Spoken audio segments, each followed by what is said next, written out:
Hi, and welcome back to English Today. This is DVD 16 and the fourth DVD of your upper intermediate level.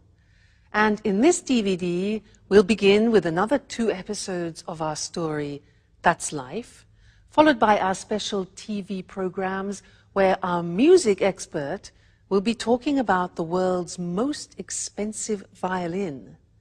And then our weather expert will be looking at the possibility of a new ice age in England. Then in the grammar section, we'll learn how to use the third conditional form in English, which is not easy. And then we'll be looking at how to make sentences using the verb wish to express a regret. So enjoy yourselves.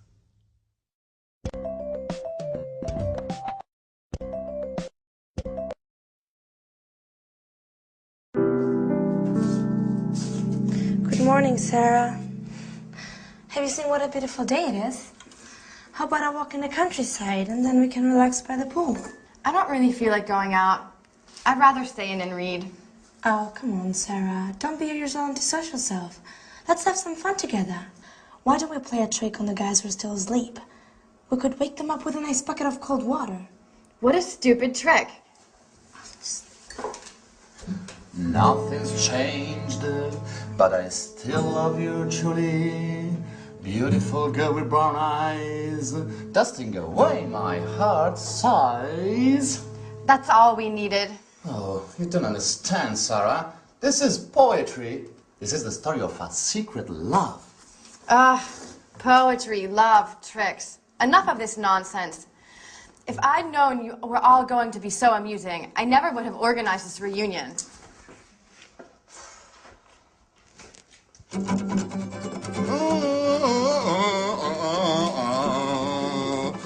Beautiful girl with brown eyes, dusting away my heart aside.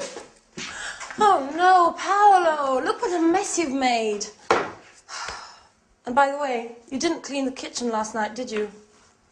Come on, Michelle, give me a hand. No, I'm sorry. I can't touch that awful stuff. When are you going to get the message? I never touch that awful stuff. I hate detergents and the multinationals that make them. And I hate cleaning too. Oh, come on, we're on holiday. What is this racket? And what is going on in here? Has World War III broken out? It's just started. Well, Soldier Sandra's launched her offensive, but the Paolo Michel squadron is responding well to the attack and will defend its position to the bitter end. Stop playing around. Roll your sleeves up. The sooner we start working, the sooner we'll finish and we'll be able to relax by the pool. Wait a minute. I was just thinking of going back to bed. If I'd known what was waiting for me, I would have slept until midday. Maybe we could ask Sarah to give us a hand. Well, you must be joking. She just asked not to be disturbed and giving her a bad mood over the last couple of days. Well, we could ask Mike, though. Oh, no. I just saw him a few minutes ago. I asked him where he was going, and he said he was going to the village to buy a newspaper. He asked me if he should do some shopping, but I told him we'd all go to the supermarket together later on. Fantastic. First cleaning up, then the shopping. Just the sort of holiday that I'm dreaming of.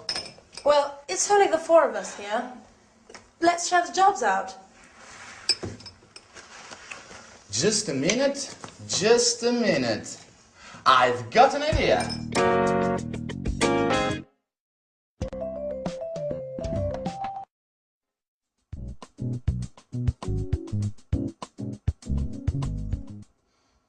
How about you and Anne having a cleaning competition? Time in here. You clear one part and you the other. Yes, and I can keep the time. And Paolo provides some beautiful background music. At the end, we'll see who's been the fastest. And, of course, which part of the kitchen shines the most. I think it's a great idea. You and Anne are always arguing about who's the best at doing things. Oh, this could be the right moment to show off your domestic skills. And the winner will be crowned Queen of Housewives. What do you think? Well, it's an unusual idea. It's very original, but I'm not sure. Oh, come on, Anne. Why not? It'd be interesting. Oh, okay. You've convinced me. Shall we start? Great! So, Sandra, you clean the sink, the cooker, and this part of the floor. Oh, and you've got the oven, the table, and this other part of the floor. Okay. Okay? Ready, get set, go! Sponge in hand. Sandra is cleaning the taps while Anne is intently sweeping the floor. Now Sandra is spraying detergent onto the cooking rings and starts it on the table. Time is passing by. Another contestant is showing signs of fatigue. The race is open and nothing is separating the two cleaners. Those college days were so long ago. You were so clever, so beautiful too. But I never forgotten you. Nothing's changed, I still try love you. Beautiful girl with brown eyes, dusting away my heart sighs. Finished. Incredible! You both finished at exactly the same time. Come on, Michelle. We need to decide which is the cleanest part.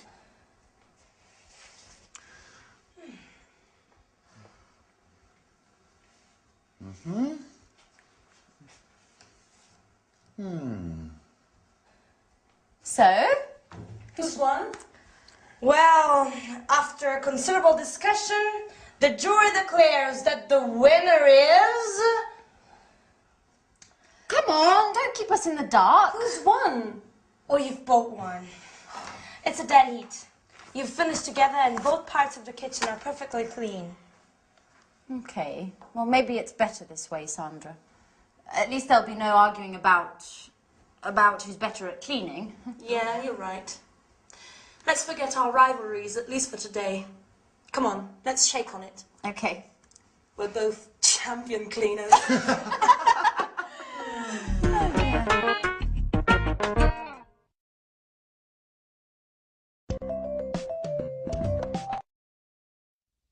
A cleaning competition. Now that's an interesting concept. Could only be invented by Anne. Now that is something where I would definitely lose. Cleaning competition, no way. What about you? Anyway, that last episode was great because it helps me introduce to you one of the most difficult grammatical forms in the English language, which is called the third conditional. We have three conditionals in English. 1, 2, 3. The first, let me give you an example. If I see him, I'll tell him. That's number 1. If I saw him, I would tell him.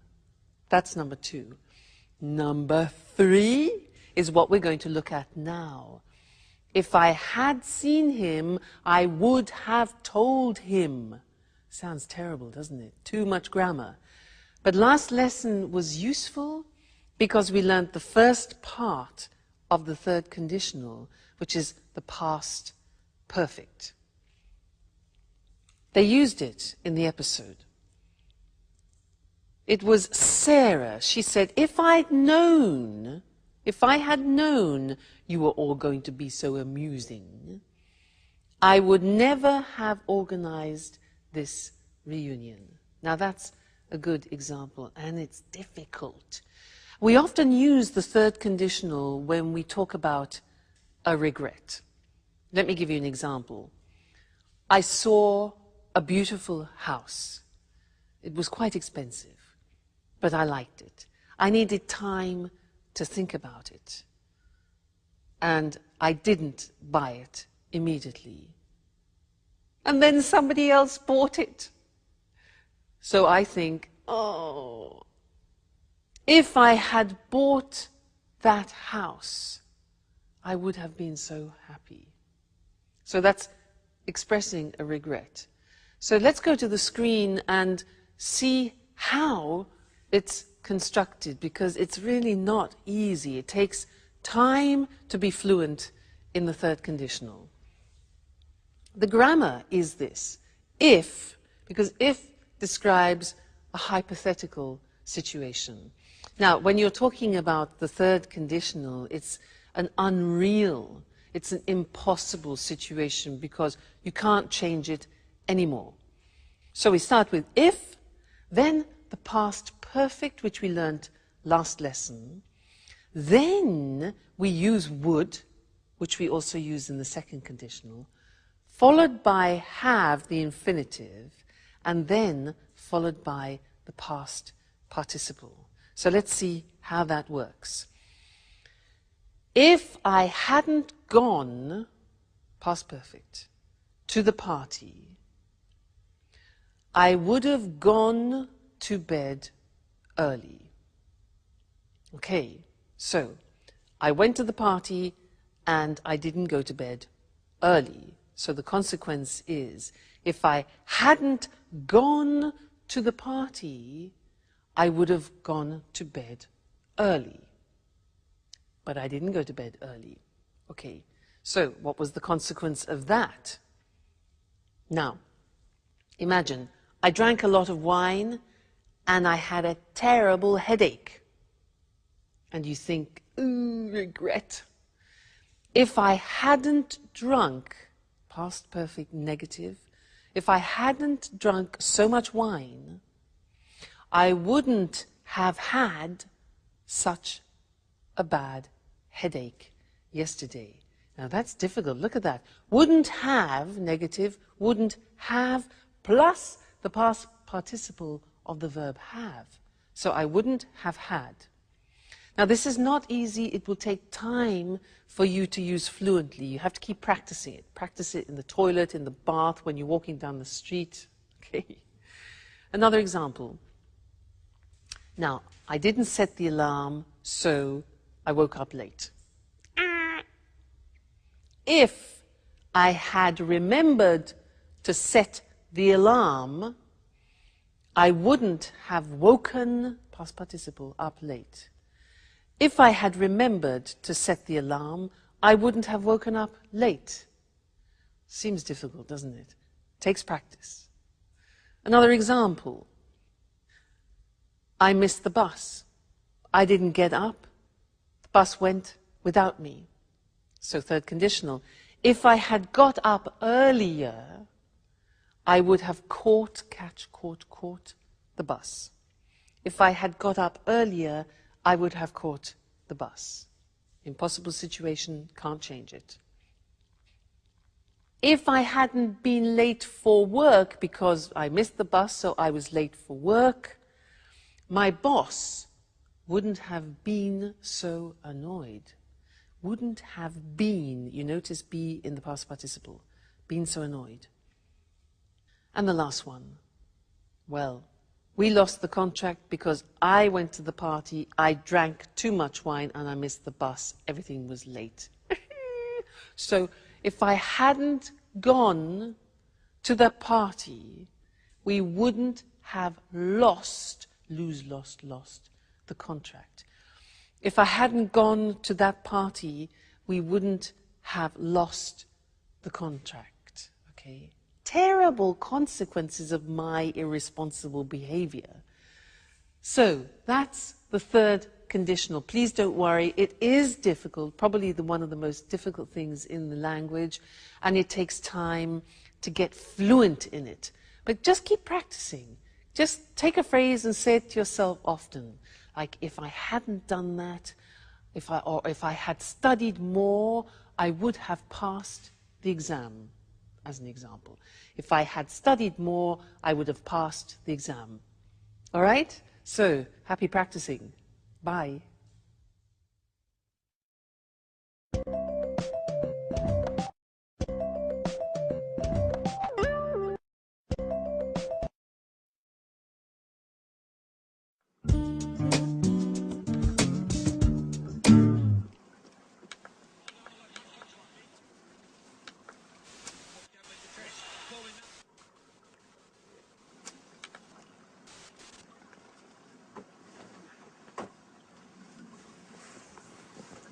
Hi, Sarah. Do you have a minute? I'd like to talk. Sure. Well, I'd like to apologize for the other evening. I swear I didn't do it on purpose. I didn't know anything about what had happened at the bar. Okay. I'll forgive you this time. Great. I'm glad we've cleared up that misunderstanding. So tell me, how did the fire start?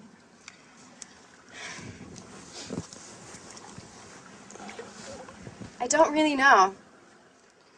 The lighting system had been checked 2 days earlier by the electrician. And the sprinkler system was working fine, too. It had just been installed, but it didn't work. How's that possible? I don't really know. Someone must have thrown a cigarette on the curtains, which caught fire straight away. The whole pub burned down in a few hours. The fire brigade couldn't save the place. It all went up in flames. I wish I'd been more careful. I wished I'd checked everything more carefully. But it's not your fault, Sarah. How could you have prevented the fire? Come on, you've got to pull yourself out of this. You can't spend your whole life thinking about your problems. You used to be such a fun person. Life changes us, Mike. We've all changed since our university days. Sure. But I'd like to help you find your old enthusiasm again. Tell me, how can I possibly help? Well, I'm not sure. You're embarrassing me. You shouldn't feel embarrassed, not with me. We've always trusted each other, no? What time is it? 4:15. Oh, no. The match. It's already started. You know, Mike, we were talking just then. Yeah, I know. We'll continue our conversation later. I've really got to watch the game now. It's a great match. Chelsea against Manchester United. You know that doesn't interest me in the slightest. You haven't changed, Mike. All you think about is football. Football's the only important thing in your life. You're exaggerating now, Sarah. And you don't understand anything. All you care about is football. Maybe if I wore a Manchester United shirt, you'd pay me more attention. What did you say?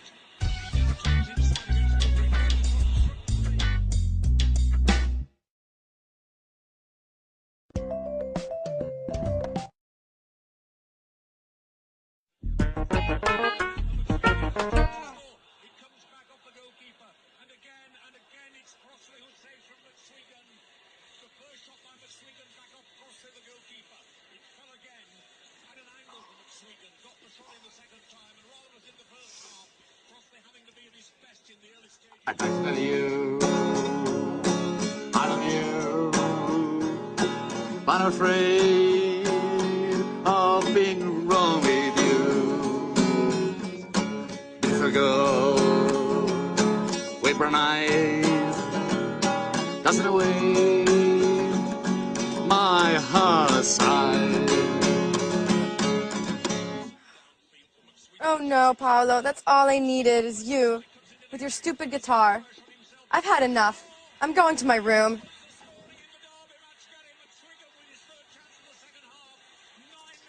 What's wrong with her? I don't think my song's that bad. What do you think, Mike?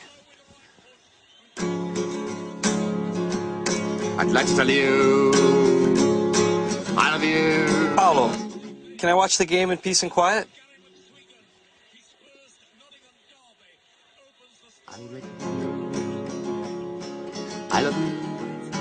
That's enough. I'm gonna go watch this somewhere else. I can't believe it. They're all mad here. I'd like to tell you I love you, but I'm afraid of being wrong. Beautiful girl with brown eyes, that's in a way my heart sigh.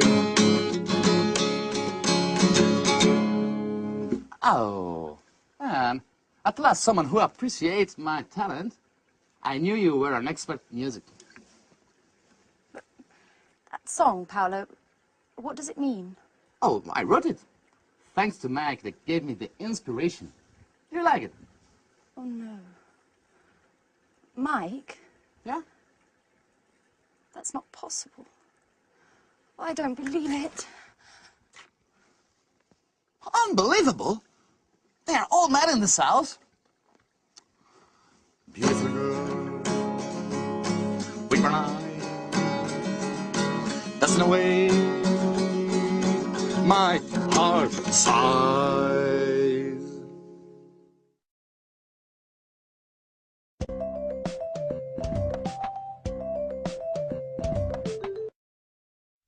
Hello again and welcome back for some more English language. And this lesson is a continuation of what we started in the last lesson, where we learnt the third conditional, if I had known, I wouldn't have gone, where we are expressing a form of regret. And in fact, in this lesson, I want to show you another form of regret, which is very common in English. And in the last episode, you had a very good example of poor Sarah. Bye.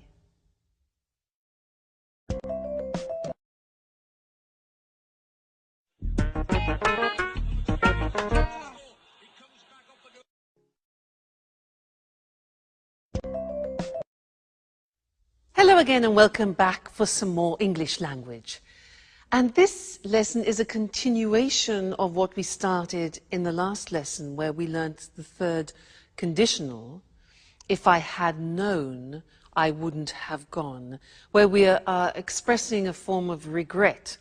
And in fact, in this lesson, I want to show you another form of regret, which is very common in English. And in the last episode, you had a very good example of poor Sarah, who is expressing her regrets. She said, I wish I had been more careful. I wish I had checked everything more carefully, you know, when the pub burnt down. So she starts the sentence with, I wish, and that's her desire. A desire that she would like to have fulfilled. It's too late.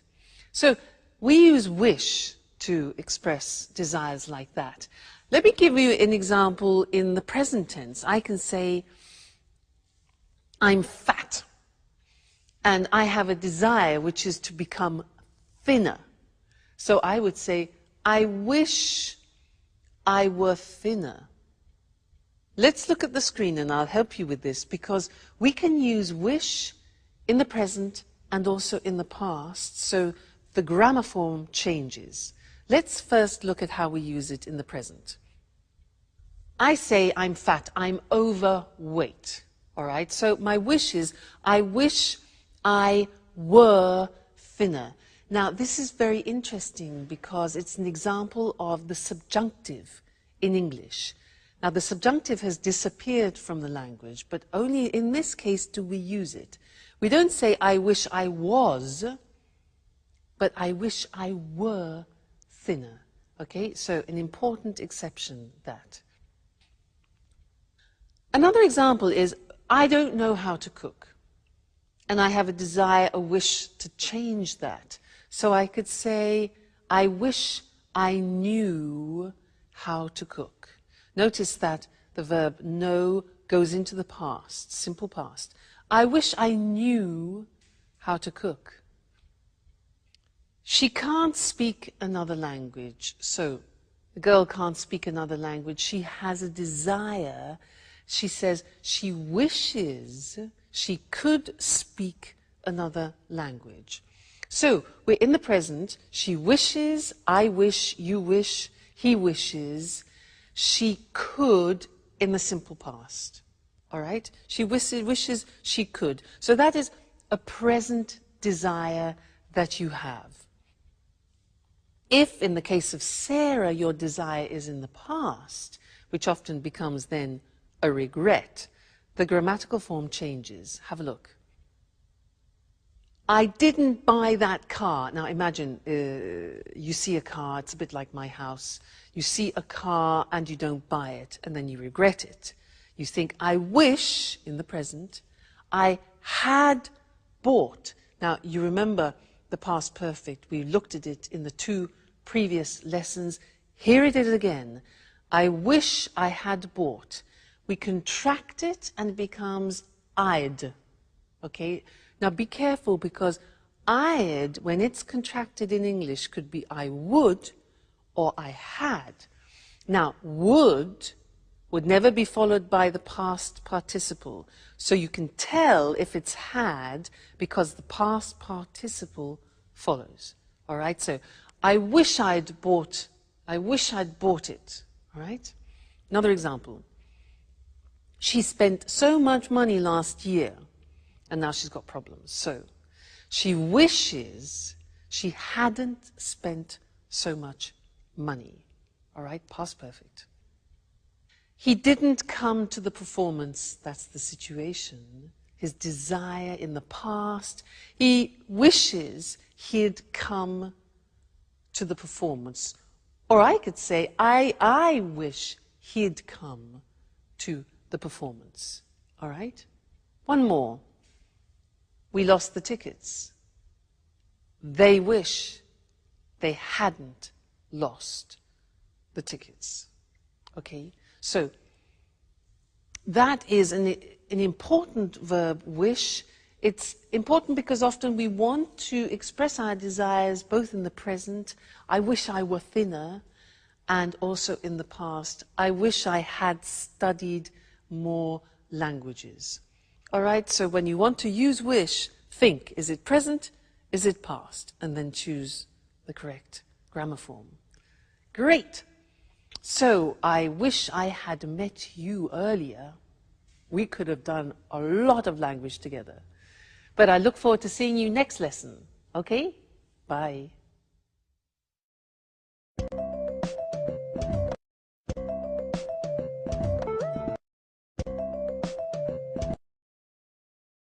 Good morning and welcome to this week's edition of Music World. And welcome to Tony Moore, our music expert. Hello, Lucy. And good morning to all our music fans. Well, Tony, on May 16th, 2006, a Stradivari violin was sold at auction in New York for $3.5 million. The Christian hammer violin, as it's called, had become the world's most expensive musical instrument. So why is this violin so special? Well, this violin was made in 1707 by Antonio Stradivari in the family workshop in Cremona, near Milan in northern Italy. The years 1700 to 1720 are called Stradivari's golden period because of the exceptional sound quality of the instruments he made during this time. So why is the sound quality so good? Oh, good question, Lucy. During this period, Stradivari came up with some tiny improvements to the shape of the violin. Experts think that these changes to the shape of the violin, particularly to the shape of the belly and the back plate, may in part be responsible for their incredible sound quality. So it's the shape of the violins that makes them so sought after by the world's best musicians. Yes, but not only the shape. You know, the wood Stradivari used to make his violins may have been stored underwater in the Venice lagoon before he bought it. It's thought that this may have damaged the wood slightly and may in part be responsible for the special sound. So the shape and wood that was stored in the lagoon in Venice is why Stradivari violins are so special. Well, actually, there are one or two other possible explanations. Tell us more. Some music historians say that the varnish Stradivari used may be behind the exceptional sound quality. Others say the secret is in the glue he used. And two American scientists have recently suggested that the quality of these violins is due to the cold weather experienced in Europe during the period when the violins were made. Cold weather and wonderful violins. I don't see the connection, Tony. Well, you see, Lucy, the colder weather resulted in trees growing more slowly. The wood from these trees was denser than normal and makes a better sound when it's used for making violins. Interesting. I can see now that everything's perfect about these violins. By the way, who bought the Christian hammer violin? We don't know, actually. Well, the buyer remained anonymous. He or she is probably a private collector. And what do you think the new owner will do with this wonderful instrument? Well, music lovers are hoping that the owner will allow the world's best violinists to play the instrument at concerts around the world. this has already happened in the past, with this violin too. Its previous owner allowed Yehudi Menuhin to play the Christian hammer 15 times. So we'll be able to listen to its glorious sound again. Well, Tony, thanks for a fascinating programme. Goodbye. Goodbye. And of course, goodbye to all music lovers. We'll meet again soon for another edition of Music World. Wow, I never thought a violin could be so expensive. Of course, we're talking about a very special violin. The violin is what we call a string instrument. A violinist is a musician who plays the violin, and he or she uses a bow. A bow is a long wooden rod with horsehairs used for playing string instruments. The violin we spoke about today was sold at an auction for a lot of money. An auction is a public sale, a place where people bid against each other to buy something. To bid means to offer a price. You can buy almost anything at an auction: houses, furniture, paintings, instruments. The buyer of this Stradivari violin remained anonymous. To remain anonymous means to keep your identity secret. The owner of the Stradivari is probably a private collector. A private collector is a person who collects things for their own enjoyment. The Stradivari was made in a workshop. A workshop is a place where craftsmen make things. A craftsman is like an artisan. Well, as we heard, it's a violin with incredible sound quality. The quality of the sound is excellent. One reason could be its shape. The shape of something is its physical form. The belly of the violin is the part under the strings. We also have bellies. Your belly is this part of our body, and the back plate of the violin is the part at the back. Again, we also have backs. Your back is this part of your body. So, it's one of the most sought-after instruments in the world. If something is sought after, it means many people would like to have it. Well, I'd like to have the $3.5 million. That's all we have time for this week. Take care, and I'll see you again soon.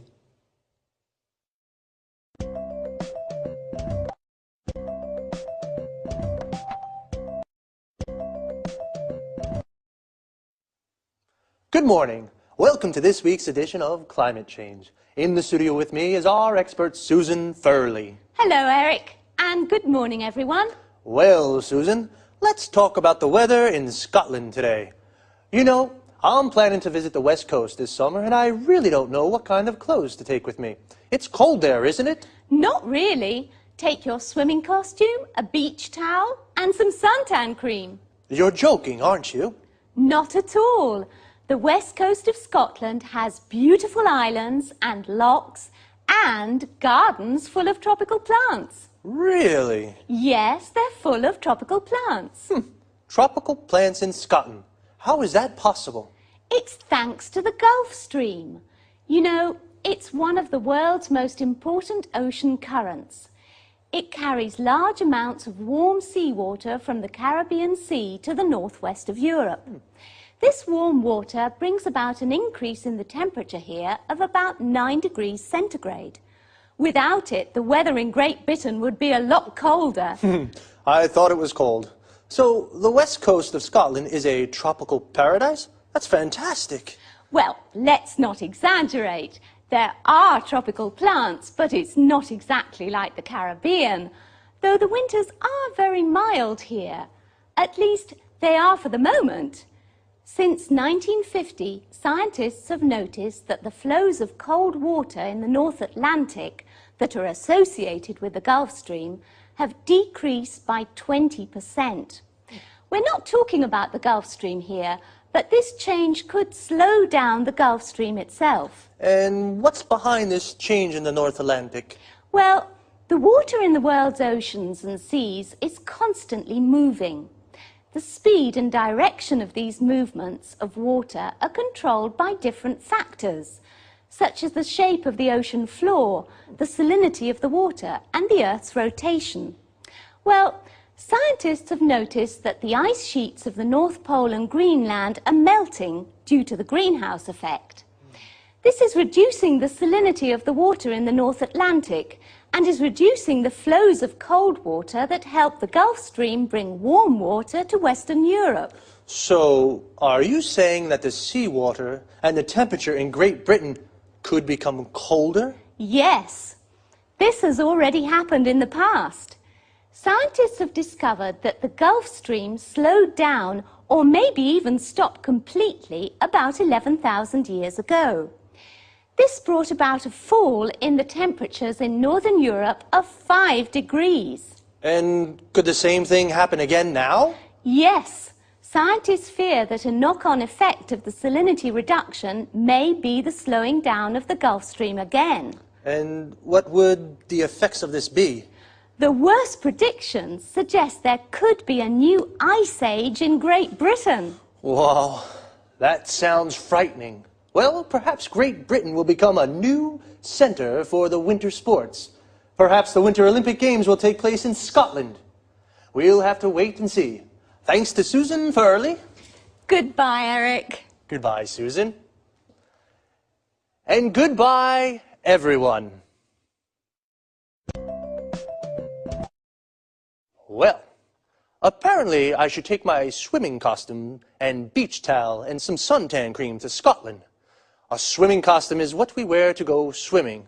A towel is what we use to dry ourselves. And a beach towel is a big towel for the beach. Suntan cream, sometimes called suntan lotion, is the cream we use to protect ourselves from the sun. I thought Scotland was a cold country, but actually the winters are even very mild. Mild means not very cold. Susan explained that this is thanks to the Gulf Stream, which is an important ocean current. An ocean current is a movement of seawater. Seawater is a compound noun that means the water of the sea. The Gulf Stream brings warm seawater from the Caribbean, and this brings about an increase in temperature. To bring about is a phrasal verb. It means to make something happen. But the flows of cold water have decreased. When water moves, we say it flows. So a flow of cold water is the movement of cold water. The Gulf Stream could slow down. To slow down means to become slower. What is behind these changes? This means, what is the reason for these changes? Well, the ice sheets in the North Pole are melting. An ice sheet is a layer of ice, also a compound noun. When ice melts, it becomes water. This is a reducing the salinity of the water. The salinity is the amount of salt it contains.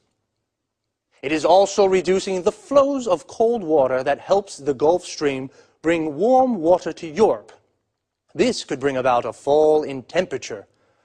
A fall is a decrease. We call this is a knock-on effect.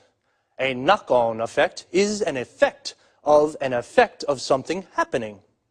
We've run out of time again, so I'll say goodbye and see you soon.